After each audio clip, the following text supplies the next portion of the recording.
Timbog ang tatlong suspect matapos mahuli ng mga otoridad sa ikinasang drug buy-bust operation sa Molo, Iloilo.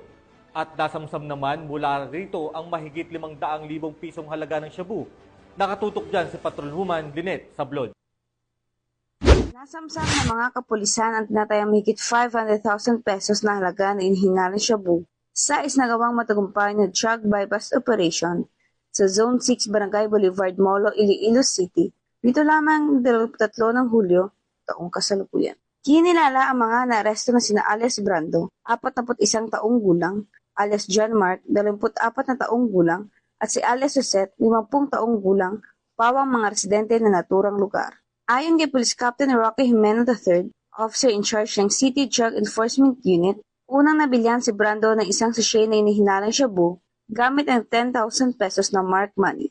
Bukod pa rito, nakuha rin mula sa kanya ang karagdagang 14 na sachet na inihinalang shabu na may kabuang bigat na 80 gramo at tinatayang halaga sa merkado na 544,000 pesos. Nabatid din na dati nang nakulong si Brando noong 2020 dahil sa kasong may kaugnayan sa iligal na droga at nakalaya lamang nitong 2024 sa ilalim ng plea bargaining agreement. Ang mga suspect ay kasalukuyan nasa kusdiya na ng CDEU para sa kaukulang dokumentasyon at nakatakdang sa sampahan ng kasong paglabag sa Republic Act 9165, ang Comprehensive Dangerous Drugs Act of 2002. Patunay lamang ito na patuloy ang masigasig na kampanya ng Philippine National Police laban sa iligal na droga para sa kapayapaan at kaayusan ng ating komunidad.